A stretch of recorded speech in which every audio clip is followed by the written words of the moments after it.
అందరూ ఆరోగ్యాన్ని కాపాడుకుంటారు. అందరూ ఆరోగ్యంగా ఉండాలి. ముందుగానే ప్రార్థన చేస్తున్నాము, సన్నిధిలో అందరూ ఆరోగ్యంగా ఉండాలి, బలంగా ఉండాలి, ఏమండి మనశ్శాంతిగా ఉండాలి, కుటుంబాలన్నీ నెమ్మది ఉండాలి, అన్నీ చేస్తున్నాము. మరి మీరు ఆ రోజు అలాగా ఆదరకండి. దేవుని స్తోత్రం కలుగునుగాక. హల్లెలూయా. మొదటి సమయం గ్రంథం 25వ అధ్యాయం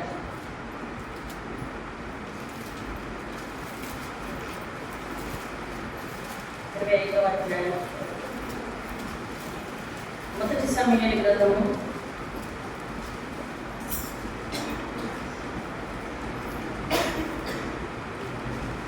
25వ అధ్యాయం 33వ వచనంలో ఆఖరి లైన్, నీవు చూపిన బుద్ధి విషయమై నీకు ఆశీర్వాదము కలుగునుగాక. దేవుని స్తోత్రం. నేను ప్రార్థన చేసిన వాక్యాన్ని బట్టి మహాగరుడైన మా తండ్రి, ఈ పరిశుద్ధ పాదాలకు వందనాలు చెల్లిస్తున్నాను నాయన. ఈ ఉదయకాల సమయంలో ఈ ఆదివారం జూలై నెల అయినా ఆఖరి ఆదివారం ఇది అయినా 7 నెలలు కొత్త సంవత్సరంలో గడిచిపోయి అయ్యా మా ఆత్మీయ స్థితిని మేము ప్రారంభం నుంచి ఎలా సరి చేసుకున్నామో, గత సంవత్సరం ఉన్నట్టే ఉన్నామో ఏమో, మీకు మా గురించిన సమస్త విషయాలు మీకు తెలుసు అయ్యా. ఇద్దరు మాతో మాట్లాడండి, దీవించి ఆశీర్వదించండి. ఈ వాక్యం ద్వారా నేను మేమేం నేర్చుకోవాలో అది మాకు తెలియచేయమని ప్రార్థిస్తున్నాను.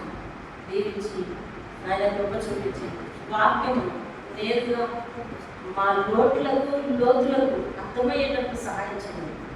యేసు నామములో అడిగి పెట్టుకుంటున్నాం తండ్రి. దేవునికి వందనాలు, మీకు వందనాలు. దేవుని వాక్యము ఒకటే ఒక లైన్ చదివాం. ఈరోజు దాన్ని జాగ్రత్తగా ప్రాముఖ్యంగా గుర్తుపెట్టుకున్నాం. నీవు చూపిన బుద్ధి విషయమే. ఇది ఇక్కడ ఎవరితో మాట్లాడుతున్నారు, ఏ సందర్భం, ఇవన్నీ మనకొద్దు.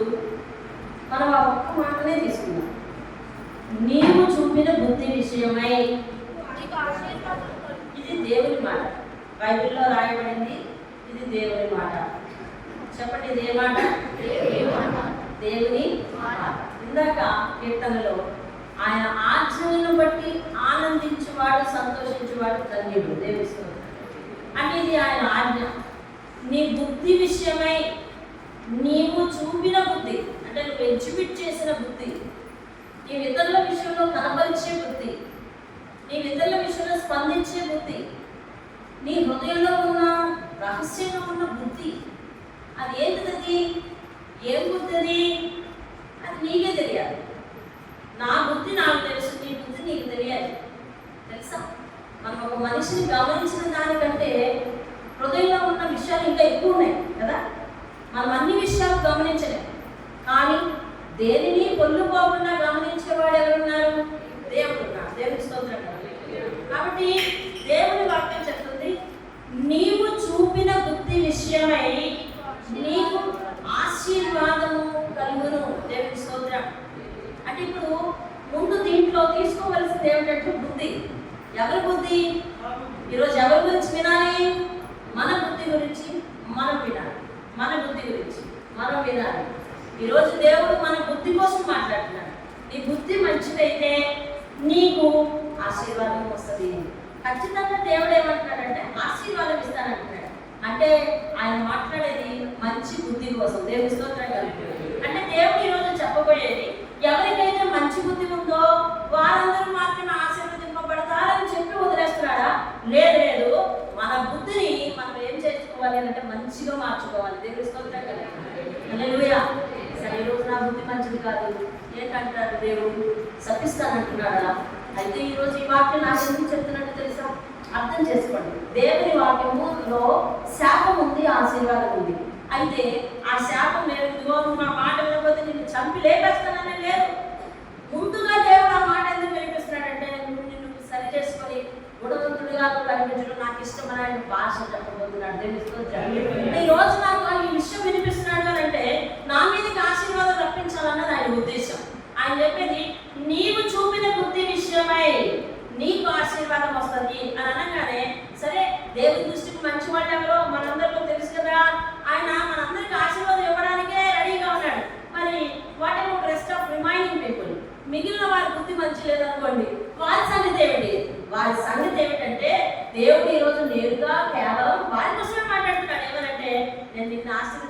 కుమారుడు నీ బుద్ధిని ఏం చేయాలి? నేర్చుకోవాలి. దేవుని స్తోత్రం కలుగుతారు. హల్లెలూయా. బైబిల్ గ్రంథంలో అనేక మంది జీవితాలు వారి బుద్ధి మంచిది వలన వారు మంచి మేలు పొందుతున్నారు. దేవుని స్తోత్రం కలుగుతారు. ఇందాక దేవుని వాక్యం చెప్పింది, ప్రతి సంతానం వారు భూమి మీద వారి సంతానం వారు దీవించబడతారు, ఆశీర్వదింపబడతారని చెప్పింది. కాబట్టి మనము ఆయన ఆజ్ఞను, అంటే ఆయన ఆజ్ఞను విని ఆయన మాటని ఈరోజు ఈ ఆజ్ఞను మనం విందాం, సంతోషిద్దాం. దేవుని స్తోత్రం కలుగుతారు. హల్లెలూయా. ఇదే అధ్యాయంలో మొట్టమొదటిలో ఒక వ్యక్తి ఉన్నాడు చూడండి, 25వ అధ్యాయం. ఇప్పుడు మనం 25వ అధ్యాయంలోనే ఉన్నాం. ఏమండి, అందులో 2వ వచనంలో చూడండి, మయోనందు ఆస్తి గలవాడు పాల్గొన్నాడు. చదవండి.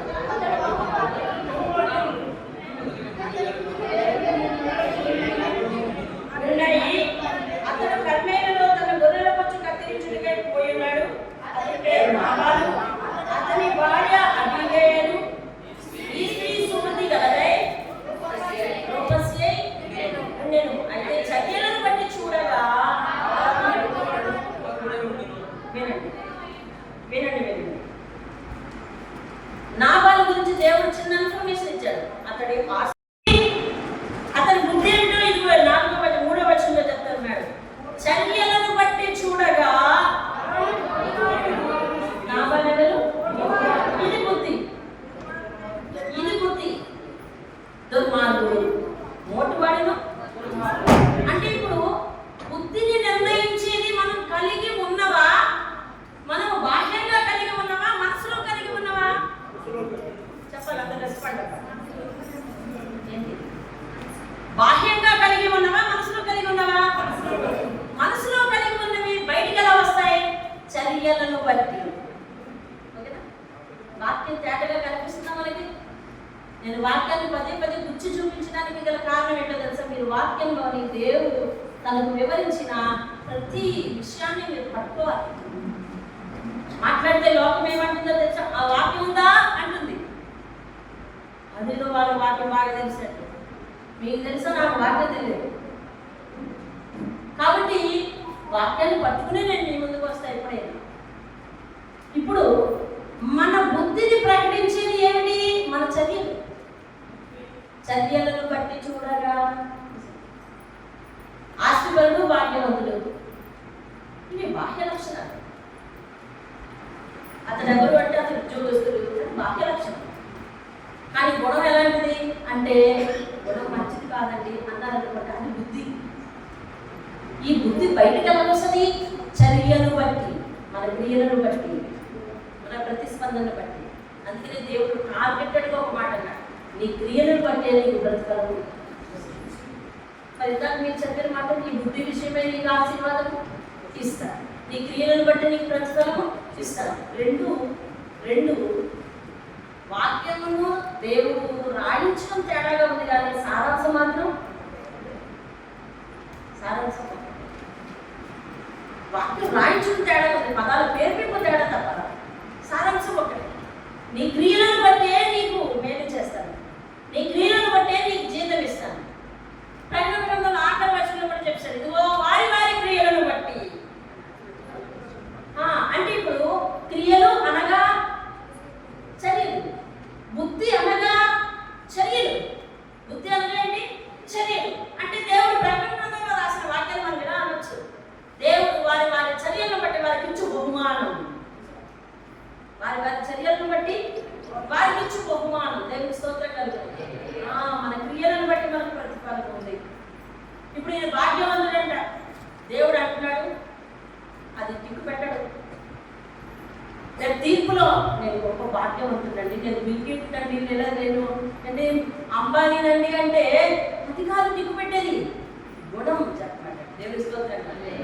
ఇప్పుడు ఇదేట మోటువాడంట, ఇంకా మార్పుడండి. ఏమంటే అతను ఎక్కడికి వెళ్ళాడండి తెలుసా? ఎక్కడికి వెళ్తున్నాడంటే తెలుసండి? 1000 మేకలు ఉన్నాయంట, కర్మేలులో తన గొర్రెల పొచ్చు కత్తిరించడమే పోయాడంట. అంటే అతను పశు సంపదను పెంచుకుంటున్నాడు. అతడు వస్త్ర పరిశ్రమకు ఉనిని సప్లై చేస్తాడు, అంటే ముడి సత్తు సప్లై చేస్తాడు. అర్థమవుతుంది? అది ఒక టెక్స్టైల్ వ్యాపారి అనొచ్చు.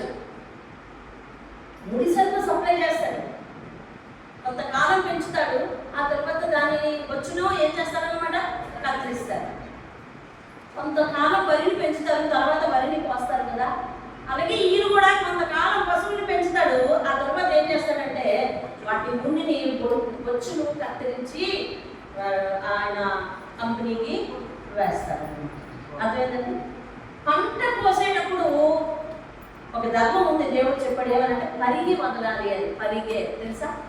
పరిగే. పరిగే ఎంతమంది తెలుసా? పదం చెప్పండి. పరిగే. ఓకే, చాలా పదాలు కనుమరుగైపోతున్నాయి. పరిగే అంటే ఏంటంటే పంట కోసుకునే వారు మొత్తం కోసేయకూడదు, అక్కడక్కడ అక్కడక్కడ వదిలేయాలి. దాన్ని పరిగే అంటారు. ఈ పరిగి ఎవరు ఎదుర్కోవాలంటే ఆ ప్రాంతంలో ఉన్న పేదవారు ఉంటారు చూసారు, వాళ్ళకి పక్షులకి వాటికి ఆహారం. ఆ ప్రాంతంలో ఉన్న పేదవారు వెనక వచ్చి వీళ్ళు వదిలేసినవన్నీ కోసుకున్నారు. మరి వీళ్ళని పోషించడానికి దేవుడు అది నిర్ణయించారనమాట. చూడండి, ఆ వాక్యం ఉంది లేవియాకాండం 19వ అధ్యాయం. లేవియాకాండంలో ఉంది, ద్వితీయోపదేశ కాండంలో కూడా ఉంది. లేదా ద్వితీయోపదేశ కాండం 24వ అధ్యాయం 19.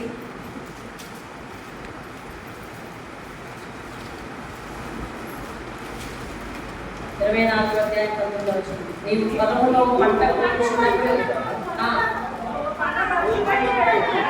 పొలంలో ఒక పన మరిచిపోయిన ఎడల తెచ్చుకున్నటకు తిరిగి పోకూడదు.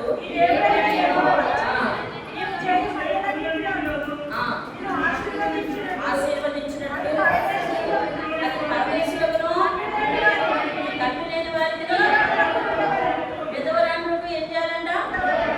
విడిచిపెట్టాలంటండి. దేవుని స్తోత్రం కలుగుతుంది. అలాగే లేవికాండం 19వ అధ్యాయంలో ఇంకా క్లియర్గా ఉంటుంది. పేజ్ నెంబర్ 98కి రండి, 97కి రండి. 97 పాత నిబంధనలో 97 అండి. 97కి వచ్చి 19వ అధ్యాయం 9వ వచనం. మీరు మీ భూమి పంటను చెప్పవలేను. ఏమంటున్నాడు తెలిసిన? నేను చదువుతున్నాను వినండి సార్. నీ యొద్ద గొర్రెల వచ్చి కత్తిరించి వారు ఉన్నారన్న సంగతి నాకు కనబడింది. నీ గొర్రెల కాపర్లు మా దగ్గర ఉండగా మేము వారికి ఏ కీడు చేసి ఉండలేదు. వారు కర్మేల్లో ఉన్నంత కాలం వారు ఏది పోగొట్టుకోలేదు. నీ పనివారిని నీవు అడిగితే వాళ్ళే చెప్తారు ఆ విషయం. కాబట్టి నా పనివారికి దయ చూపించు ఈ శుభదినమున. చూసావా, ఇది నాబాలుకి ఏ దినం అండి? ఇది శుభదినం. ఇది నాబాలుకి ఏ దినం? శుభదినం. ఈ శుభదినమున మేము వచ్చింది కదా, నీకు ఇష్టం వచ్చినట్లు నీ దాసులకు నీ కుమారుడైన దావీదుకు ఇమ్ము. ఎంతో కొంత సాయం చేయు అన్నాడు. ఎంతకీ దావీదు ఎందుకు ఇలాగా అడుగుతున్నాడు ఇతన్ని అంటే, దావీదు సౌలు యొక్క భయం చేత అతడు ఏం చేస్తున్నాడు అంటే, సౌలు యొక్క భయం చేత అతడు అరణ్యంలోని పొలాల్లోని అక్కడక్కడ తలదాచుకుంటాడు. నా తల దాచుకుంటున్నప్పుడు నాబాలు పొలం దగ్గర దాచుకున్నాడు. ఈ తల ఏమండి? నాబాలు పొలంలో నివసించేవాడు అనమాట. నాబాలు పొలంలో నివసించేటప్పుడు దావీదు ఒక్కడే కాదు, దావీదు వెనక ఒక 400 మంది ఉండేవారంట. వీళ్ళందరూ ఉండడం వల్ల పులులు సింహాలు వచ్చి నాబాలు పశువుల్ని ఎత్తుకుపోతాయా? ఓ కదా. ఇప్పుడు దావీదు జనం అక్కడ నివసించడం వల్ల నాబాలకు మేలే జరిగింది కదా, అవునండి. పైగా నాబాలు యొక్క పనివారు కూడా అక్కడ ఉండేవారంట. నాబాలు యొక్క పనివారిని కూడా వారు బాగా చూసుకునేవారు.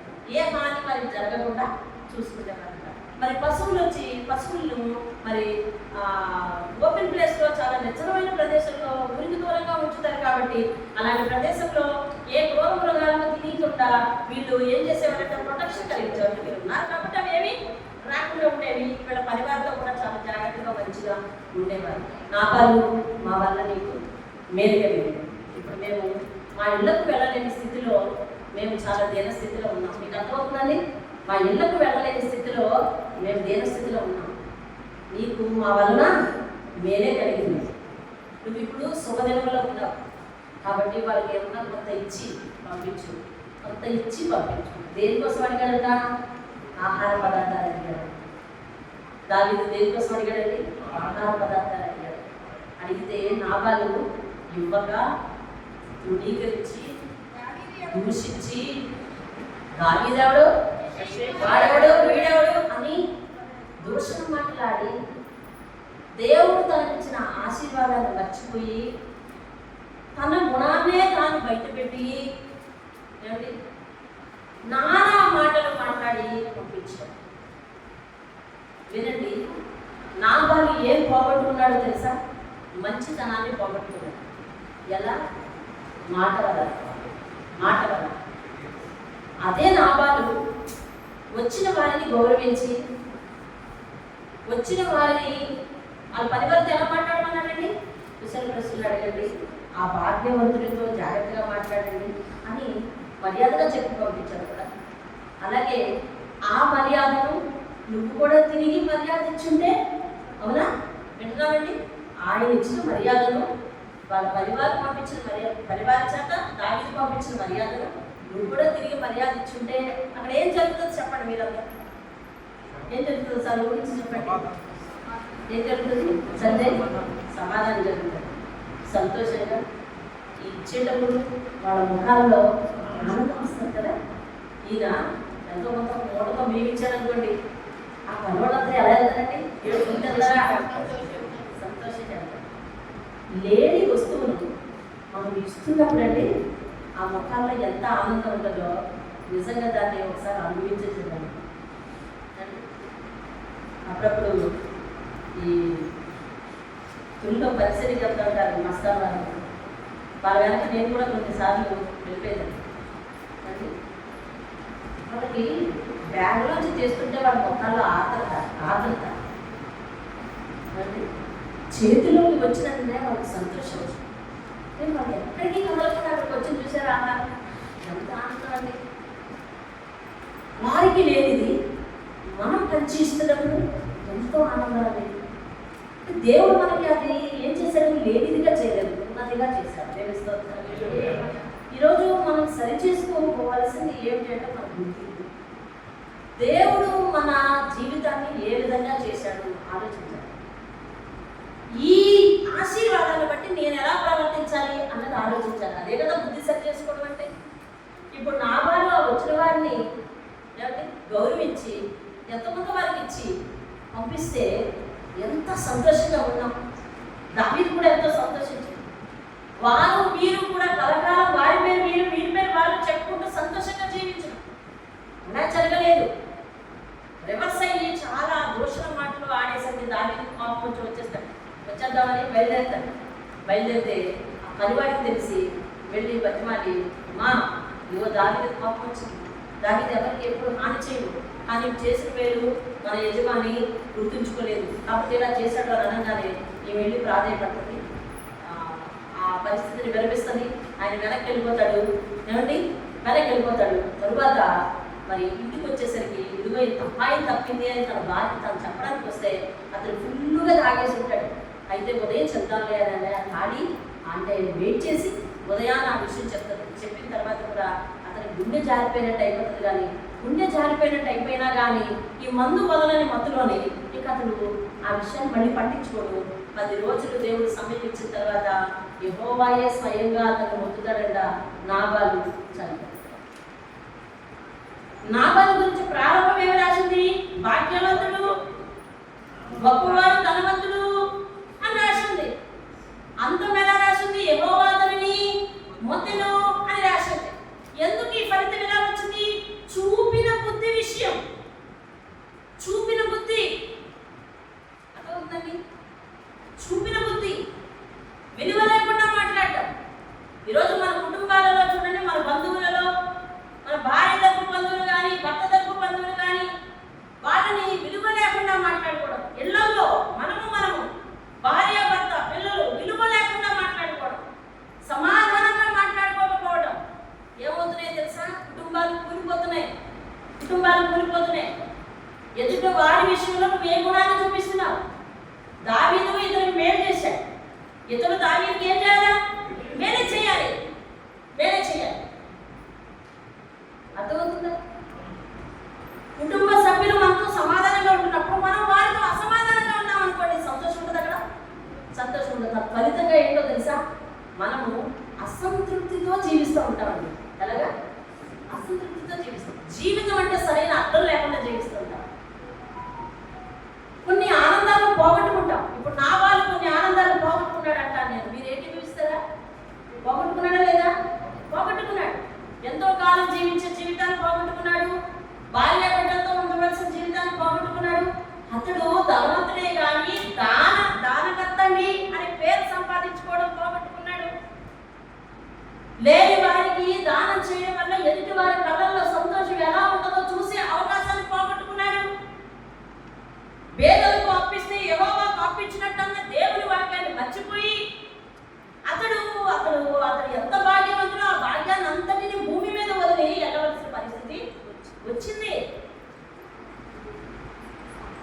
చెప్పాలి ఆ సందర్భం కాబట్టి చెప్తున్నాను. సమయం కొద్దిగా ఉంది కానీ మొన్న మా స్కూల్కి ఒక జాయినింగ్ వచ్చింది, బాగా లేట్ జాయినింగ్. ఆ అబ్బాయి చూస్తే మన పిల్లలు తెల్లగా చక్కగా ఉంది, చూసిన వెంటనే ముచ్చటగా ఉంది. అసలు లేట్ జాయినింగ్ అనమాట. వాళ్ళ పెద్దమ్మ పెద్దనాన్న తీసుకొచ్చేది. ఎంతకీ వాడు లేదు, టీసీ లేదు. వాడు ఏ స్కూల్లో వచ్చాడో ఆ టీసీ లేదు. వీళ్ళందరూ తర్జన భర్జన అవుతున్నారు, ఎలా జాయిన్ చేసుకొని నేను వెళ్ళే కావాలి. వీడికి టీసీ లేదండి, ఎలాగ జాయిన్ చేసుకోవడం, రేపు పొద్దున వాళ్ళ నాన్న వస్తే పెద్ద ప్రాబ్లం వస్తుంది. ఎంత ప్రాబ్లం వస్తుంది వాళ్ళ నాన్నతో. వీళ్ళు పెద్దమ్మ పెద్దనాన్న పెద్ద గొడవ పెట్టేస్తారు, పెద్దమ్మ పెద్దనాన్న చూసుకుంటున్నారు కానీ వాళ్ళ అమ్మ వాళ్ళ నాన్న వస్తే పెద్ద గొడవ పెట్టేస్తాడు, మన స్కూల్ మీద గొడవ వచ్చేస్తుంది. అలా కాదండి, డైరెక్ట్ అడ్మిషన్ చేసేసుకుని నేను రాస్తాను. డైరెక్ట్ అడ్మిషన్ ఎలా రాయాలో నేను రాస్తాను, చేసుకుంటాను చేసి నేను రాశాను, చేసేసుకున్నాను. ఇంతకీ కథలోకి వెళ్తే విషయం ఏంటంటే అతను పెద్ద తాగుబోతు. భార్యను అందమైన బిడ్డలు పుట్టాడు కానీ భార్య కూడా ఎంత చూడముచ్చటగా ఉన్నదో కానీ భార్యను సరిగ్గా చూసుకోడు. కారణం ఏంటంటే కట్నం డబ్బులు తెమ్మంటాడండి. ఇప్పుడు కట్నం డబ్బులు ఇంతదే అంతదే అని చెప్తున్నాడండి. కొన్ని దాన్ని వీళ్ళని ఇంట్లో పెట్టుకొని డిమాండ్ చేస్తే బాగుంటుంది. వీళ్ళని ఎక్కడ వాళ్ళు అక్కడ పంపించాడు. కరెక్ట్గా స్కూల్లో టీసీ ఇచ్చే సమయానికి స్కూల్కి వెళ్ళి టీసీ తీసుకొని సరిగ్గా 4-5 మార్కులు వేసి జోబులో పెట్టేసుకొని కట్నం డబ్బులు తింటే టీసీ ఇస్తానంటాడు. తండ్రి, నేను చెప్తున్న తండ్రి కోసం కట్నం డబ్బులు తెస్తే ఏమిస్తాడంటే టీసీ ఇస్తాడంట. సరే మొత్తానికి మా వాళ్ళు ఏం చేశారంటే డూప్లికేట్ టీసీ ఒకటి ఉంటుంది కదా, ఆ మాస్టర్ని ఫోటో తీసి పెట్టమని ఏదో తంటాలు పట్టారు. నేను ఒక డైరెక్ట్ అడ్మిషన్ చేస్తాను. ఎంతకీ కథలోకి వెళ్తే ఇంకా లోపలికి వెళ్తే ఏంటి విషయం అంటే ఆమెకు మతి చలించిపోయింది, భార్యకు మతి చలించిపోయింది. ఎవరు ఎన్ని చెప్పినా నాకు భర్త కావాలి అని. అందుకోసం ఏం చేస్తుందంటే ఆయన ఇంట్లో ఏదో గుడ్డు షాప్లో ఎక్కడో పనిచేస్తాడంట. ఈవిడేమో వాళ్ళ అక్కని వాళ్ళ అమ్మని కొంచెం డబ్బులు అడుగుతుంది. రోజు ఉదయం అడిగి ఒక 50 రూపాయలు 100 రూపాయలు ఇచ్చారనుకోండి, ఛార్జీలు పెట్టుకొని తిరిగిపోతారు. ఎక్కడికి? వాళ్ళ ఆయన గారు షాప్ దగ్గర. ఏం చేస్తుంది వెళ్ళి ఉదయం నుంచి సాయంత్రం వరకు ఆయన చూస్తూ కూర్చుంటాడు. ఉదయం నుంచి సాయంత్రం వరకు కూర్చున్నందుకు తిరిగి వెళ్ళడానికి డబ్బులు ఉన్నాయా అని కానీ, మంచినీళ్ళు అవుతావని కానీ, తింటావా ఉన్నావా అని కానీ ఏమడతారు. ఇదే సంవత్సరాలుగా నడుస్తారు. నేను అంటాను, వాడు మూర్ఖుడు ఇలాగా అలాగో పదాలు పెట్టాడంటే వాడి జీవితంలో చాలా కోల్పోయాడు కదండి. కోల్పోయాడా లేదా? జీవితంలో చాలా కోల్పోయాడు. అసలు దేవుడు జీవితాన్ని ఎందుకు ఇచ్చాడు? కుటుంబాన్ని ఎందుకు ఇచ్చాడు? దీవించి బిడ్డలు ఎందుకు ఇచ్చాడు? అసలు నీ బాధ్యత ఏంటి? కోల్పోయాం. ఏం చెయ్యాలో ఎలా చేయాలో అలా చేయకపోవడం వల్ల కోల్పోతాం. కొన్ని ఇచ్చిన జీవితం చిన్న జీవితం, మహా అయితే 60 సంవత్సరాలు బతకలేమంట. అధిక బలం ఉంటే 80 సంవత్సరాలు బ్రతుకుతామంట.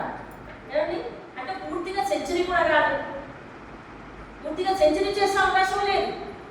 అలాంటప్పుడు ఈ జీవితంలో ఇదిగో ఈయన లాంటి మోటుతనం, ఆయన లాంటి మూర్ఖత్వం, కుటుంబాలలో సమాధానం లేకపోవడం, మేలు చేయాల్సిన చోట కీడు చేయడం, ఇది మన బుద్ధి అయితే అబ్సల్యూట్లీ ఖచ్చితంగా మనం కొన్ని కోల్పోతాం. నీ బాధ్యత ఏంటి? కుటుంబంలో ఒక తమ్ముడుగా, ఒక అన్నగా, లేకపోతే ఒక కుమారుడుగా ఉన్నావు కదా, ఆ బాధ్యతను చక్కగా సక్రమంగా నిర్వర్తిస్తే నీ వల్ల అనేక మందికి సంతోషం, అనేక మంది వల్ల నీకు సంతోషం. దేవుడు ఇచ్చిన జీవితం అందంగా ఉండటం, ఆశీర్వాదంగా ఉండటం, నీవిచ్చిన బాధ్యత, నీకు ఇచ్చిన బాధ్యత నువ్వు సక్రమంగా నిర్వర్తిస్తుంటే దేవుడు దానిని చూసి ఆనందించడం జరిగి ఫలితంగా నువ్వు సంతోషంగా, సుఖంగా, సౌఖ్యంగాను జీవించే సంవత్సరాన్ని వెళతాయని దేవుడు పాటించాడు.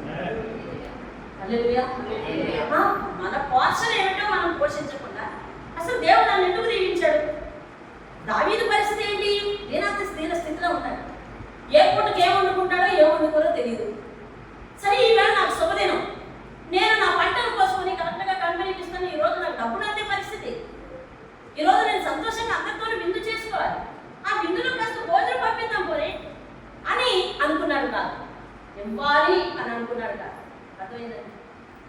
దేవుడు నీకు నువ్వు ప్రశ్నించుకో ఒకసారి కళ్ళు మూసుకొని.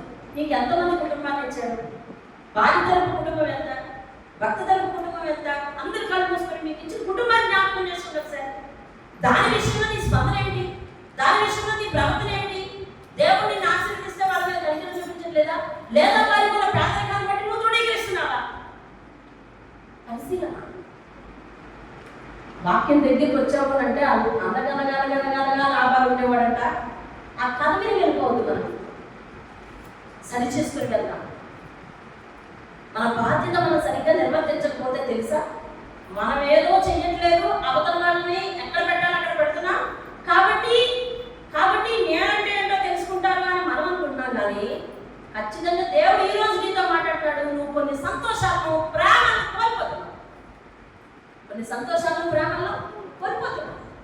నా వాళ్ళు ఇచ్చుంటే ఎంత బాగుండే తెలిసిన వెంటనే దావీదు వర్తమానం పంపేవాడు, అయ్యా నీకు యెహోవా ఆశీర్వాదము తెలుగుతున్నాను అని. నువ్వు పంపించినవన్నీ మేము తిన్నామయ్యా అని కబురు పెట్టుండేవాడు. ఏమండి నువ్వు పంపించినవన్నీ తిన్నామయ్యా అని కబురు పెట్టుండేవాడేమో. దావీదుకు స్నేహితుడు ఉండేవాడు, ఎవరైనా యోనాతాను. బైబిల్ చదవాలి ఏమండి, బైబిల్ చదవాలి. మేము మన పురుషుల గుడికి వచ్చినప్పుడు బైబిల్లో కొన్ని ప్రశ్నలు వేసుకున్నాం, అందరం ఆనందంగా ఉన్నాం, తెలియని విషయాలు నేర్చుకున్నాం. బైబిల్ ఎప్పుడు చదవాలి అనే ఆశ పుట్టింది వాళ్ళకి అనుకుంటున్నాను నేను. అవునా? అలాగే విన్న వాక్యాలు గుర్తుపెట్టుకోవాలి. దావీదుకు స్నేహితుడు ఉండేవాడు యోనాతాను. అతడు దావీదుకు చిన్న మేలు చేశాడు. ఎంత ఏంటో మేలు తెలిసిన, అయ్యా మా నాన్నకి నిన్ను చంపే ఉద్దేశం మాత్రం ఖచ్చితంగా ఉంది, నువ్వు ఇక్కడ ఉండద్దు, నేను సరైన సమయం చెప్తాను, అప్పుడు నువ్వు దాటుకో. లేదు నేను మాట్లాడతాను, ముందు మా నాన్నగారు ఒప్పుకుంటే నువ్వు వచ్చి మాట్లాడదు, కానీ లేదంటే నువ్వు ఇక్కడ నుంచి కనిపించకుండానే నీకు ఒక ఇండికేషన్ ఇస్తాను, వెళ్ళిపో, ఆ మాట వెళ్ళిపో అన్నాడంతే. ఆ మాట సాయం చేసుకుంటేదండి. అప్పుడు సౌలు, యోనాతాను, దావీదు ముగ్గురు కలిపి భోజనం చేయాలంట. సౌలు భోజనానికి వచ్చాడు, యోనాతాను భోజనానికి వచ్చాడు. దావీదు రాలేదు. దావీదేడి అన్నాడు. రాలేదు నాన్న. ఎందుకు రాలేదు? రాలేదు నాన్న. సరే వీళ్ళిద్దరూ మాట్లాడుకుంటారు. వాడిని నువ్వు సపోర్ట్ చేస్తున్నావని నాకు తెలిసింది అన్నాడు. అంటే వీళ్ళ అబ్బాయి అన్నాడు, యోనాతాను అన్నాడు, నాన్న మరణానికి పాత్రుడయ్యేటట్లు అతను ఏం చేశాడు అని అడిగాడు. అంటే యోనాతాను మీద తిరగబడి యోనాతాను మీదకి ఇంటి చేసేది. అంటే ఇప్పుడు అతని మీద బాగా కోపం ఉంది కదా, ఇది అర్థమైంది. అర్థమయ్యి ముందు దావీదు యోనాతాను మాట్లాడుకున్నారు, నేను అక్కడ ఒక ఈటి ఇస్తాను, ఒక బాణం ఇస్తాను, ఇంకా అది నా పనివాడిని పట్టుకొని రమ్మంటాను, అలా పట్టుకొని రమ్మంటే నువ్వు వెళ్ళిపోమన్నట్టు ఏదో ఇండికేషన్ చెప్పుకున్నారు ఇద్దరు. ఆ కబుర్ను బట్టి ఏం చేశారంటే ఇక్కడ ఇది జరిగింది, అతను గట్టిమెంట్ అవతల నుంచి విన్నాడు. ఈ విషయాన్ని చూసి దావీదు అట్టిందంటే పారిపోయి సేవ్ చేశాడు ఆ రోజు. లేకపోతే ఆ స్థానంలో దావీదు కానీ యోనాతాను కానీ ఇద్దరు ఎవరో చనిపోవలసింది. ఎందుకంటే దావీదు వచ్చుంటే యోనాతాను మీద కోపగించిన అతను దావీదునే ఈటీసీ చంపేస్తాడు. అటువంటి మేలు చేశాడు తెలుసా. దావీదు హృదయం ఎంతో సంతోషించింది. ఇటువంటి క్లిష్ట సమయంలో యోనాతాను లేకపోతే నేను ఎలా బ్రతుకుండేవాడా అనే కృతజ్ఞత గుర్తుపెట్టుకున్నాడంటే జీవితాంతం. కృతజ్ఞత గుర్తుపెట్టుకున్నాడు. ఒకటే దావీదు కలిపితే ఏమంటాడు తెలుసా, యోనాతాను లేకపోతే ఆ రోజు నేను చనిపోయేవాడు, యోనాతాను నన్ను తెలివిగా దాటించాడు, తప్పించాడు అంటున్నాడు. దేవుని స్తోత్రం కలిగాడు. వినాలి. ఆ రోజు యోనాతాను చూపిన బుద్ధి రానున్న రోజుల్లో తన సంతానం పుట్టివాడైతే దావీదు మహారాజు అయ్యాక ఇదిగో యోనాతాను ఆ రోజు బ్రతికించకపోతే నేను ఆ రోజే మరణించుండేవాడిని. యోనాతాను సంతానం ఎవరైనా ఉంటే తీసుకురండి, నేను వాళ్ళని ఎత్తిని పెట్టి చూసుకుంటాను అన్నాడు. మెఫీబోషెతు అతను తీసుకొచ్చారు. అతను తీసుకొచ్చిన తర్వాత రాజు తన భోజనం బల్ల దగ్గర కూర్చోబెట్టి అతనికి భోజనం చేసి పెట్టి జీవితాంతం నువ్వు ఎక్కడ నువ్వు జీవితాంతం నేను చూసుకుంటానని భరోసా ఇచ్చాడు. దేవుడి స్తోత్రం కలిగాడు. నేనంటాను యోనాతాను చేసింది ఇంతే, దావీదు చేసింది కదా. జీవితాంతం ఏం చేసేది. ఈ రోజు నువ్వు చేసిన ఇంత మంచి మాట మనం మన బంధువులు కూడా ఎలా వినిస్తాం తెలుసా, వాళ్ళ పేదరికాన్ని బట్టి, వాళ్ళ భాగ్యాన్ని బట్టి. ధనవంతులు అనుకోండి గొప్పది అయితే మనం వాళ్ళతో ఎక్కువ రాకపోకలో ఉండాలి. నిజం ఏమిటి మీరు అలాగే మా కుటుంబాల గురించి మీరు అలా చెప్పేస్తారంటే మేము మీ కుటుంబం గురించి చెప్పట్లేదు, మా కుటుంబం గురించి ఏం చెప్తాను? ఇది నాకు నేను చెప్తాను, మీ అనుభవం నేనైతే చెప్పగలను. ఏమిటి మాకు కుటుంబం ఉండేది, ఆ కుటుంబం ఏంటి ఎడతెరిపి లేదండి, తెగ వచ్చేసేవారు. మా చంద్రరావు గారు వాళ్ళకి కావాల్సినవన్నీ అమర్చి పెట్టేవారు. మనమేమో దేవుడు నమ్ముకున్న కుటుంబం. సాయంత్రం అయ్యేసరికి మన ఇల్లు ఎలా మారిపోయిందంటే బాగా మారిపోయింది.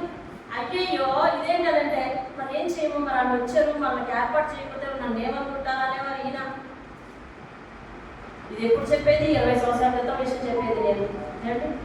ఇంకా రాను నేను ఎవరిని కంట్రోల్ చేయాలి? ఈయనే కంట్రోల్. ఆయన నువ్వు పెట్టద్దంటల్లా చెయ్యొద్దంటల్లా, పెట్టు, ఆహారం పెట్టు, కావలసింది పెట్టు, వెనకిచ్చి పంపించు, కానీ మనం అందిపించకూడదు, మనం అది చేయకూడదు, మనం ఆ సిగరెట్ సప్లై చేయకూడదు, మనం ఆ మందు సప్లై చేయకూడదు. ఆయన ఇది దేవుడి శాపం మన మీద కాదు, మన పిల్లల మీద వస్తుంది మనం చేసే క్రియలు అని ఈయనకి అట్లా అట్లా అట్లా అట్లా అట్లా అలా అలా అలా అలా అలా చెప్తా ఉంటుండగా ఇదంతా కానీ ఎలా బ్రేక్ అయ్యాలో మాకు అర్థం కాలేదు.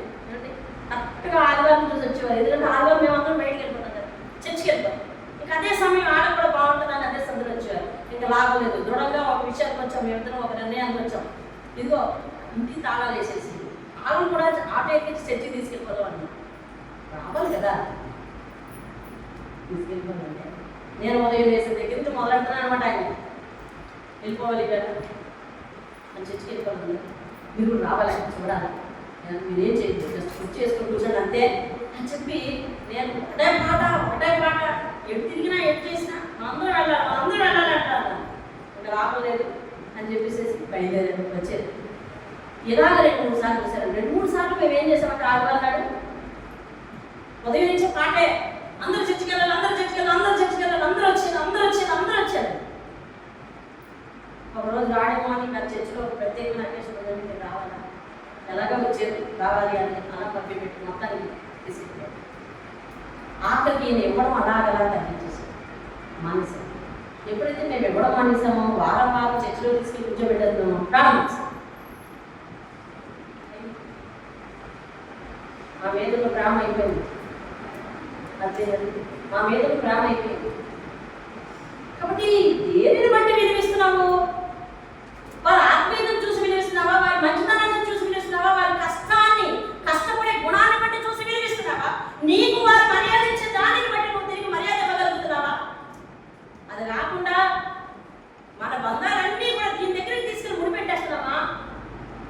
దీంతో ముడిపెట్టుకుంటున్నామా? వారి ఇచ్చే దాంతో పుచ్చుకునే దాంతో ముడిపెడుతున్నామా?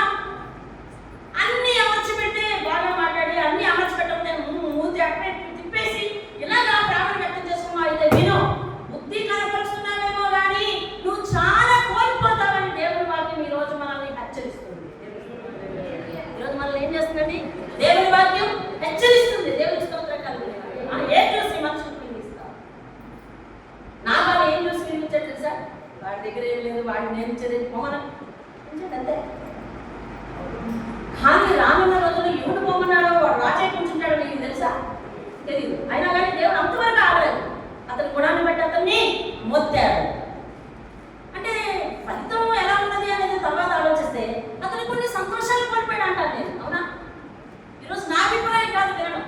ఈరోజు అతడు దేవుడు చెప్తా ఉన్నాడు, అతను కొన్ని సంతోషాలు కోల్పోయాడు. కుటుంబం అంతా సంతోషంగా ఉంటే ఎట్లా ఉంటుంది? అసలు కుటుంబంగా మేలు చేస్తే ఎట్లా ఉంటుంది? నేను అందుకే ఎవరైనా కానిపించేటప్పుడు ఏం చెప్తాను తెలుసా? కుటుంబం అంతా వచ్చేయండి. అవునా? ఎంతమంది ఉంటే అంతమంది ఏం చేయాలా? ఇచ్చేటప్పుడు యజమాని ఇలా పట్టుకుంటాడు, మిగిలిన వాళ్ళందరూ చేతులు వేయాలి. అంతేగాని వీళ్ళు ఏం చేస్తున్నారు, వీళ్ళు ఎంత ఇస్తున్నారు వాళ్ళకి తెలియదు. ఏమంటే వాళ్ళకి తెలియదు, వీళ్ళకి తెలియదు. ఇచ్చారంటే ఇచ్చారు, ఇచ్చావంటే ఇచ్చావు. ఇది కాదు. అందరూ సమాధానంగా సంతోషంగా సమకూడి చేయవలసిన పనుల్లో చాలా ఆనందం ఉంటుందండి. దేవుని ఒకరికి వేరు చేయడం ఏమండి? అతడు అసలు బ్రతుకు అనే తత్వాన్ని మర్చిపోయాడు. దేవుడు బ్రతుకు అనే తత్వాన్ని మనకు ఎందుకు ఇచ్చాడు? ఇతరులకు మేలు చేయాలి, ఇతరుల విషయంలో సమాధానంగా మాట్లాడాలి, ఇతరుల విషయంలో సమాధానంగా ఉండాలి. దేవుడు చెప్తున్నాడు ఈరోజు, నువ్వు చూపిన బుద్ధి విషయమే నీకు ఆశీర్వాదం వస్తుంది అని చెప్తున్నాడు. దేవుని స్తోత్రం కలిగిన ఈరోజు మీరు వింటున్నారు ఏంటో తెలుసా? మనం చూపించిన బుద్ధి విషయం మనకి ఏమొస్తుందండి? ఆశీర్వాదం. చెప్పాలి, ఏమొస్తుందంటే ఆశీర్వాదం వస్తుంది. ఆ రోజు యోనాతాను ఇంతే హెల్ప్ చేశాడు దాని మీద. నేను మాట్లాడతాను, కొంచెం ఏమైనా డేంజర్ ఉంటే రాదు అంతే, నా తండ్రి ఎదురు రాగలను అన్నాడు. అంటే మాట్లాడాడు, డేంజర్గానే ఉంది, ఏదో సిగ్నల్ ఇచ్చాడు, దావీదు అగ్రిమెంట్ పారిపోయాడు. అదే యోనాతాను చేసిన అంత వేదికి దావీదు అతని కుమారుణ్ణి జీవితాంతం తన ఆస్తిపాస్తులు తనకి ఇవ్వడమే కాకుండా జీవితాంతం అతనిని అతని కుటుంబాన్ని అతని బల్లతో సమానంగానండి. ఈరోజు నీకు ఇచ్చిన బంధాలు ఏమండి? ఈరోజు మీకు ఇచ్చిన అల్లుళ్ళు కానీ లేకపోతే కూతుళ్ళు కానీ కోడళ్ళు కానీ, ఈరోజు మీకు ఇచ్చిన ఎవరంటారు కోడళ్ళు కానీ కూతుళ్ళు కానీ కుటుంబాలు కానీ, మీరు వాళ్ళకి వెళ్ళినప్పుడు వారు మీ ఇంటికి వచ్చిన ఏం బుద్ధి కనపరుస్తున్నావు? అంటను ముట్టనట్టున్నావా? అదే నా స్థాయి నీ స్థాయి చాలా తేడా, దూరం ఉండట్టున్నావా? ఏమో దేవుడు నువ్వు ఎవరిని అసహించుకుంటావో వారి పక్షాన చేయాలని హెచ్చరిస్తాడు, చెప్పలేదు. కాబట్టి మనం చూపించే బుద్ధి మనకు ఆశీర్వాదంగా మారాలి అంటే ఖచ్చితంగా దేవుని యొక్క ఆ స్వభావాన్ని మనం తెచ్చుకోవాలండి. మేలు చేసే స్వభావాన్ని తెచ్చుకోవాలి. దేవుని స్తోత్రం కదా. కీర్తన 34 ఏం చెప్తుంది చూడండి.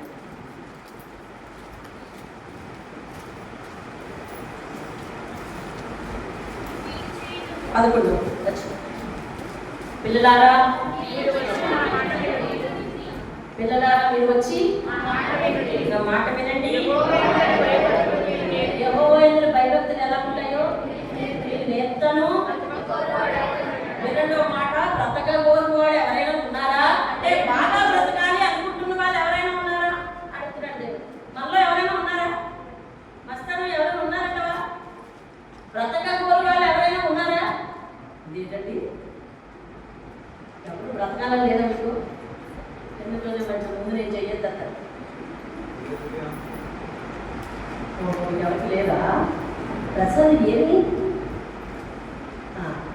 బ్రతక కోరువాడు ఎవరైనా ఉన్నారా? ఉన్నామండి అంటాం. ఎలా బ్రతకాలంటే మళ్ళీ నేను పొందొచ్చు అదే పోతే బాబు నీ ప్రాణం అలా కాదు నాయన, పోతే బాబు నీ ప్రాణం అలా కాదు. మంచాన్ని అట్టు పెట్టుకుని చూడండి, చాలా మంది మంచం మీద ఉంటారు, వాళ్ళని మనం బలపరచడానికి ఒక మాట అంటాం, లేదమ్మా వెళ్తాము అంటాం. అదే ఉంటుంది తెలుసా, యుద్ధమ్మా నేను త్వరగా వెళ్ళిపోతేనే మంచిది ఉంటాం. అంటే వారికి బ్రతుకు సౌఖ్యంగా లేదు, సుఖంగా లేదు, భారంగా ఉంది, భరించలేకపోతున్నారు. వాళ్ళ బాధను మనం గుర్తించలేకపోతున్నాం. కాబట్టి లేదమ్మా బ్రతుకుతాము అని అంటే ఏ బ్రతుకమ్మా వద్దు, దేవుడు ఎప్పుడు పిలుచుకుంటాడా అని ఎదురు చూస్తున్నామని అంటారా? కానీ దేవుడు చెప్పిన బ్రతుకు అది కాదు అడుగుతున్నాడు. బ్రతకాలని ఉందా మీకు? మేలు నందుచు అనేక సంవత్సరాలు బ్రతకాలని ఉందా? ఉండండి అన్న వరకు అప్పుడు ఏమన్నాడంటే, అంటే ముందు నీ నాలుగు దారి కట్టేవాడు. నాలుగు ఏం చేయాలండి? నాలుగు దారి కట్టేసి మాట్లాడు. నాలుగు అదుపులో ఉంచుతాడు. తన నోటిని కాచుకునేవాడు తనను కాచుకునేవాడంట. ఈవేళ అనే మాట నువ్వు వదిలేసిన మాట అంత ఈజీగా గాల్లో కలిసిపోతాండి. గాల్లో కలిసిపోదు, హృదయంలోకి వెళ్ళిపోతుంది. హృదయంలోకి వెళ్ళిపోయి ఆ మాట యొక్క నాణ్యతను బట్టి అదొక చాకులాగో మేకులాగో ఎంతలా ఉంటుంది. ఒక్కొక్క మాట ఎలా ఉంటుంది తెలుసా? ఆ సమయంలో ఆ మాట నాకు చెప్పారు, అది నాకు ఈనాటికి ధైర్యంగానే ఉందండి అంటారు కొంతమంది. అంటే కొంతమందికి ఎలా ఉంది తెలుసా? అదో ధ్వజస్తంభంలా ఉందన్నమాట, ఆనుకునే స్తంభంలా ఉంది, ఆధారపడే స్తంభంలా ఉంది, మెయిన్ పిల్లల్లా ఉంది ఒక్కొక్క మాట కొంతమందికి. కొంతమంది ఏమంటున్నారు తెలుసా? ఆ మాట అంటే ఆ రోజు అన్నారు, అది నా గుండెల్లో గుర్చుకుపోయి ఉండిపోయింది, ఈ రోజు కూడా దాచుకుని చింపమంటదని అంటారు. అంటే గుర్తు చేసుకున్నప్పుడు అలా నువ్వు ఒకసారి తిట్టిపోయినావు కానీ, ఒకసారి బుద్ధి చూపించినావు కానీ, గుర్తు చేసుకున్నప్పుడల్లా వారి హృదయం నొచ్చుకుంటుంది, వారి హృదయం బాధపడుతుంది. యెహోవా ఈ బాధను చూచువాడంట, వాక్యం చెప్తుంది. దేవుని స్తోత్రం. ఇప్పుడు బ్రతక కోరేవారు ఎవరైనా ఉన్నారా? చెడ్డ మాటలు పలకకుండా నీ నాలుకను, కపటమైన మాటలు పలకకుండా నీ పెదవులను కాచుకొను. కీడు చేయడం అని కపటమైన మాటలు పగలద్దు, పెదవుల్ని కాచుకో, కీడు చేయడం అని మేలు చేయు. ఇదండి తర్వాత సంగతి. సమాధానమును వెనకదానిని వెంటాడము, యెహోవా దృష్టి నీతిమంతుల మీద ఉన్నదాన్ని చెవులు వారి మనలకు వగ్గి ఉంటారు. అంటే వాక్యాన్ని ఎప్పుడు కూడా తెలుసండి, మనం కొంచెం ముందు నుంచి చదవాలి, వెనక నుంచి అర్థం చేసుకుంటూ వెళ్ళాలి. ఏమండి యెహోవా దృష్టి ఎవరి మీద ఉందంటండి? చెప్పాలి. యెహోవా దృష్టి ఎవరి మీద ఉందంట? నీతిమంతులు అంటే ఎవరు తెలుసా? కీడు చేయడం మానేసిన వారు, మేలు చేసిన వారు, సమాధానాన్ని వెంటాడేవారు. అంతేగాని ఒక్కసారి బ్రేక్ అయ్యామంటే బ్రేక్ కొనసాగించేవారు కాదు. అర్థమవుతుందా? సమాధానాన్ని వెంటాడేవారు నీతిమంతులు, కీడును విడిచి మరి మేలు చేసేవారు నీతిమంతులు, కపటమైన మాటలు మాట్లాడేవారు నీతిమంతులు కాదు. ఇదిగో యెహోవా దృష్టి నీతిమంతులు. కాబట్టి ఏం చేయమంటున్నాడు దేవుడు? నోటిని కాచుకోమంటున్నాడు. నోటి నుంచి ఒక ఆశీర్వాద వచనం పలకమంటున్నాడు. ఒకవేళ నాబాలు అదే కానీ మేలు చేసి పంపించుంటే వాళ్ళ పనివారు ఏమని ఉండేవారు తెలుసా? చల్లకుండా ఆయన. ఈ దీవెన ఎప్పుడైనా విన్నారన్నా? ఈ దీవెన ఎప్పుడైనా విన్నారా? ఎవరి విషయంలో అనిపించుకున్నారా? చల్లగా ఉండమ్మా, 10 కాలాల పాటు చల్లగా ఉండాలన్నా మాట. ఏమంటే తలుచుకున్నప్పుడల్లా హృదయం నిండా ఎంత మనశ్శాంతి నిండిపోతావు సన్నిపించు.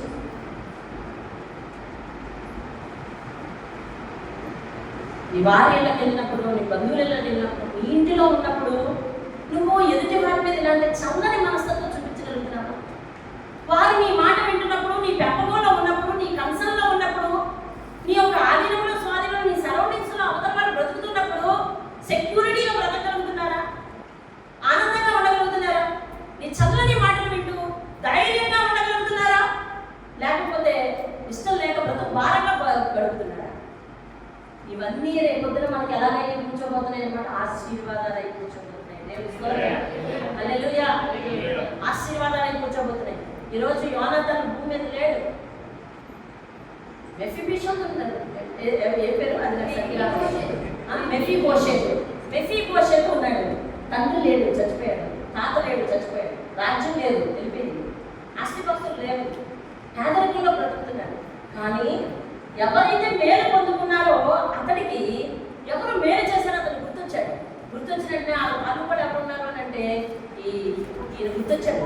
గుర్తొచ్చినట్టే ఈయన తీసుకురామన్నారు. తీసుకురామన్న తర్వాత జీవితాంతం మేలు పొందాడంటే దేవుడి స్తోత్రం. హల్లెలూయా. గొప్ప ధన్యత. యోనాతాను లేకపోయినా యోనాతాను చేసిన కార్యం దేవుడి దగ్గర ఉండి ఫలితమే వచ్చేసింది. చూసారా? నీవు చూపిన బుద్ధి విషయమే. మనం విన్నాం ఆ మాట, మర్చిపోతుంది. నీవు చూపిన బుద్ధి విషయమే ఆశీర్వాదం కలుగుతుందండి. నేనంటాను సంఘంలో ఎవరైనా పొరపాటున మీరు కుర్చీలో బయట పెట్టుకుని వెళ్ళిపోయినారు, చెరువులు వచ్చి అది తీసేసి పక్కన పెట్టేసి వెనకాల పెట్టేసి చుట్టుపోయారు. అక్కడ చూచాక వాచ్ ఫీలింగ్. నీ ఫీలింగ్ ఏంటి? నీ ఫీలింగ్ ఏంటి? ప్రశాంతేనా? మొదటి కుర్చీలో బయట పెట్టేశారు. వచ్చేసరికి మొదటి కుర్చీలో లేదు, బైబిల్ వెనకాల కుర్చీకి పారిపోయింది. ఇంకా అక్కడి నుంచి కొంచెం దూరంగా నిలబడి ఎలా తెలుసా? మన చూపు పోయిన సైడ్ అవ్వాలి. బైబిల్ కేసి ఏళ్ళకేసి, బైబిల్ కేసి ఏళ్ళకేసి తినా. ఓకే, ఆ బైబిల్ ఇక్కడ ఉంది, బైబిల్ మీద నేనే తీస్తానని ఒకవేళ చెప్పాను తెలుసా? ఒక అడుగు వెనక్కి వేయడం వల్ల, ఒకరిని ముందు పంపించడం వల్ల ఎంత సంతోషం తెలుసా? ఒక్క అడుగును వెనక్కుండి ఎదటి వారిని తిను అని చెప్పడం వల్ల ఎంత సంతోషం తెలుసా? ఒక బాధను మనసులో పెట్టుకొని లేదు ఇటువంటి తప్పు మరొకసారి చేయదు కానీ నా దగ్గరే భయపడగలను. తప్పులు అందరూ చేస్తారు అని అవతల వారి తప్పును క్షమించడం ఎంత సంతోషమో తెలుసా? అవతల వారి అవసరాన్ని గుర్తించి ప్రేమగా చూసుకోవడం ఎంత గలీతో తెలుసా? అంతేగాని అడగనామా అన్న అడిగితే ఏమంటారు, అడగనామా అన్న అడిగితే ఏమంటారు, అడిగితే గొడవ అయిపోతే అడగనామా అన్న అడిగితే గొడవ అయిపోతే సగం చచ్చిపోతుంది కదా, సగం చచ్చిపోతుంది కదా. అంటే మనం ఎదుటి వారికి ఇండైరెక్ట్గా ఏమంటే పరోక్షంగా భయపెట్టేవారు కాబట్టి ఇప్పుడు దావీదు నిర్భయంగా నేను చేసిన మంచిని గుర్తిస్తాను కదా అని పంపించేస్తాడు అసలు రూపం చూపించేసాడు. అసలు రూపం చూపించేస్తే దేవుడు కోరుకోలేదు. ఎంత సంతోషం అండి అసలు. నువ్వు ఉన్న దాంట్లో ఎవరికైనా పెడితే ఎంత సంతోషం, ఎదుటి వారిని క్షమిస్తుంటే అంత సంతోషం, ఎదుటి వారిని దీవిస్తుంటే అంత సంతోషం. నువ్వు తప్పే చేశారు, పొరపాటు జరిగిపోయింది, దా దగ్గరికి తీసుకో, ఎంత సంతోషం. నీ కూతురైనా కానీ అల్లుడైనా ఎంత దగ్గరికి తీసుకో. నేను ఈ విషయం అయితే బాధపడ్డాను, బాధ వ్యక్తం చేయాలి. నేను ఈ విషయంలో బాధపడ్డాను, ఇలా చేస్తా అనుకున్నాను కానీ ఇలా జరిగింది. అదే నాకు ఆ విషయం బాధ అనిపిస్తున్నది. అంటే అవతల ఖచ్చితంగా అంటారు, మీరు నెమ్మదిగా చెప్తే అవతల ఏమంటారు తెలుసా, అమ్మా క్షమించము, ఇంకోసారి చేయనమ్మా అనగానే నువ్వేం చేస్తావు తెలుసా అంటే దగ్గర తీసుకో, ఏమండి చల్లగా ఉందమ్మా అంటారు. మనసులో గుర్తొస్తే దేవుడిస్తావు అంటే నేరుగానే వస్తారు, చల్లగా ఉండు బాబు అంటారు. ఆ దీవెన పోగొట్టుకున్నాడండి. నాకు ఎంత సంతోషాన్ని అనిపిస్తుందో తెలుసా. నువ్వు మీ వాళ్ళ కుటుంబాలకు వెళ్తున్నావు అనుకోండి, అమ్మ బాబాయ్ వస్తుంది బాబాయ్ వస్తున్నావంటే వాళ్ళ మనసు ఎగిరి వెళ్తే కదా వస్తున్నాడు, కొన్ని పనులు చక్క పెడతారు, వస్తున్నాడు వాళ్ళ ధైర్యంగా, వస్తున్నాడు మన కుటుంబంతో సంతోషంగా ఉంటాడు. మీరు మీ వాళ్ళ తాలూకు వాళ్ళకి వెళ్ళారనుకోండి, పిల్లలు రేపు పొద్దున్న మీ అత్త వాళ్ళకి వెళ్ళారనుకోండి, అమ్మ బాబాయ్ అన్నట్టు ఇంకా చేరలేదేంటి అన్నట్టు పెడతాను. అదే సంతోషంగా ఉండాలి, సమాధానం ఉండాలి. చల్లగుండు నాయన, చల్లగుండు తల్లి అంటున్నారు. చల్లగుండమ్మా ఎంతో ఎంతో దీవెన, ఎంతో ఆనందం. ఇది వాక్యం. నీవు చూపిన బుద్ధి విషయమే నీకు ఏం జరుగుతుందంటే ఖచ్చితంగా ఈరోజు మీరు చూపించిన బుద్ధి విషయం మన పిల్లలు ఖచ్చితంగా ఆశీర్వదించబడతారు. నమ్మిన వారు దేవుని స్తోత్రం చెప్పారు. ఈరోజు మనం చేసే మంచి మనం చూడండి పెట్టడంలో ఎంతో స్వచ్ఛత కనబరుస్తుంది. వాటిలో దీవెన వస్తుందండి, దీవెన వస్తుంది. దేవుని స్తోత్రం హల్లెలూయా. పైగా దేవుని ఆజ్ఞ ఏమిటో తెలుసా, బీదలను కటాక్షించి వాడు అనేది ఉంది. బీదలను కటాక్షించి వాడు యెహోవాకు అప్పించుబడి ఉండేది. అమ్మో దేవుడికి అప్పించే జీవితాల మనకి చెప్పండి. మనం దేవుడికి అప్పిస్తామా? దేవుడికి మనం అప్పిస్తామా? అప్పివ్వగలమా మనం? అని దేవుడికి అప్పివ్వగలమా మనం? అనిలంటే నువ్వే, ఎవరు లేదు. దేవుడికి అప్పివ్వగలమా మనం? ఇవ్వలేదు. కానీ బీదలు ఎవరైనా కనిపించినప్పుడు, పేదవారు కనిపించినప్పుడు వారిని కటాక్షిస్తేనంట, కనికరిస్తేనంట, వారి అవసరత తీరిస్తేనంట, నువ్వు వాళ్ళకి చేసినప్పుడు మేలు అంటలేదు దేవుడు.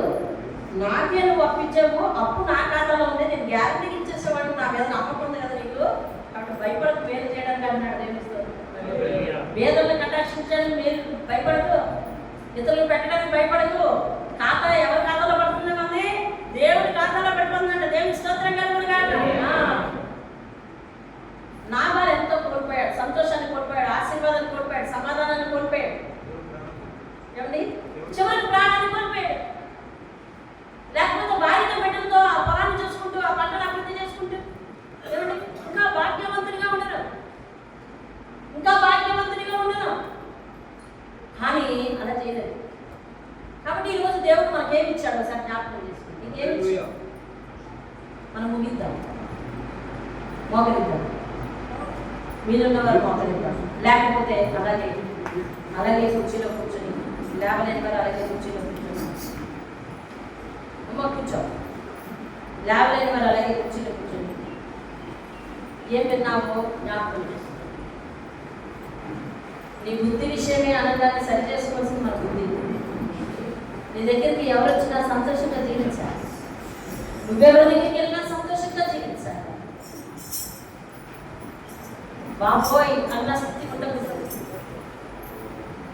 ఏ మాట అంటావో అని భయపడకూడదు, ఏ మాట విశ్లేస్తావో అని భయపడకూడదు. నా వాళ్ళు విశ్లేషాడు మాట, వాడెవడ వీడెవడని విశ్లేషాడు అంతే. వాడు పేదవాడు కదా, నా దగ్గర అడగడానికి పంపించాడు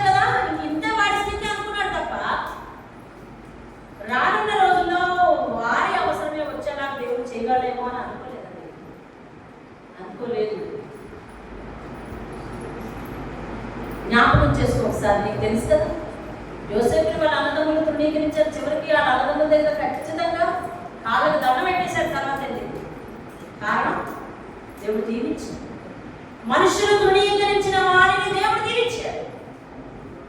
మనుషులు తృణీకరించిన వారిని దేవుడు దీవించాడండి. కాబట్టి మనం ఎవరిని తృణీకరించవద్దు. నీవు చూపిన బుద్ధి విషయమై నీకు ఆశీర్వాదం కలుగు. ఈరోజు చర్చకు దేనికి వచ్చావు? ఆశీర్వాదం తీసుకెళ్ళడానికి వచ్చావు. అయితే దేవుడు చెప్తున్నాడు, నీవు చూపిన బుద్ధి విషయమే నేను రక్షణ వేస్తాను. వెళ్ళి నీవు చూపిన బుద్ధి విషయమే అందరితో సమాధానంగా ఉండటం. ఏదైనా జరిగిన వెంటనే దాన్ని వెంటనే క్లియర్ చేసుకుని క్షమించుకుంటాం. సాధ్యమైనంత వరకు సమాధాన పడటానికి ఇష్టపడతాం. సమాధానాన్ని వెతికి వెంటాడము. యెహోవా కన్నులు నీతిమంతుల మీద ఉన్నవి, ఆయన చెవులు వారి ప్రార్థనల మీద ఉన్నవి అంటున్నాడు. సమాధాన పరచు వారు ధన్యులు, వారి దేవుడిని చూస్తానని వాగ్దానం చేశాడు. దేవునికి ఉన్న పేర్లలో ప్రవచనాత్మకమైన పేరు ఏంటో తెలుసా? సమాధానానికి అధిపతి యేసు. దేవుడు సమాధానానికి అధిపతి. మనం సమాధానాన్ని కలిగి ఉండి అందరితోనూ సమాధానంగా వెలుగుతూ దేవుడు నీకు ఇచ్చిన స్థితిని బట్టి మేలు చేయకపోయినా పర్వాలేదు, కానీ కీడు చేయటం మానే, దోషంగా మాట్లాడటం మానే, వ్యంగ్యంగా మాట్లాడటం మానే, అసమాధానంగా ఉండటం మానే, ప్రతి సందర్భంలో నా పవర్ ఏంటో చూపిస్తానని అనుకోవటం మానేయాలి. నేను నా చదివేంతా నీ చదివేంతా అన్నట్టు మానేయాలి. అవతల వారు చూపించే ప్రేమను అర్థం చేసుకోవాలి. అవతల వారి సౌమ్యతను అర్థం చేసుకోవాలి. దావీదు పంపించాడు. అతను ఆ భాగ్యవంతునితో మనకి ఏదైనా పెట్టమని అడగండి, అదంతా వినేయమండి. నా వాళ్ళ ఇంటి సమాధానం ఇచ్చాడు, దావీదెవడో అని. ఇలా ఉందా అవతల వారు చూపించే ప్రేమకి స్పందన? అలా ఉండదు. కుటుంబ బంధాలను కాపాడుకుందాం, కుటుంబ వ్యవస్థలను కాపాడుకుందాం. ముఖ్యంగా కుటుంబంలో భార్య, భర్త, పిల్లలు, ఈ వ్యవస్థను కాపాడుకుందామండి. అలాగే పెద్దవారైన వారు, వారి కుటుంబం, వారి పిల్లలు ఆశీర్వదింపబడుతున్నప్పుడు వాటన్నిటితో కలిపి మనం వాక్యానుసారంగా వారిని నడిపిద్దాం. నీవు చూపిన బుద్ధి విషయమే నీకు ఆశీర్వాదం కలుగుతుందమ్మా, కలుగుతుంది బాబు, జాగ్రత్తగా ఉండండి అని మన పిల్లల్ని హెచ్చరించుకుంటారు. అప్పుడు వారు చేసుకునే నూతన జీవితాలకు లేదా చేసుకున్న జీవితాలు అవి ఎంతో ఆశీర్వాదకరంగా మారతాయి. ప్రార్థిద్దాం. మహాగరుడైన తండ్రి, ఈ పరిశుద్ధ పాదాలు పొందినాడు.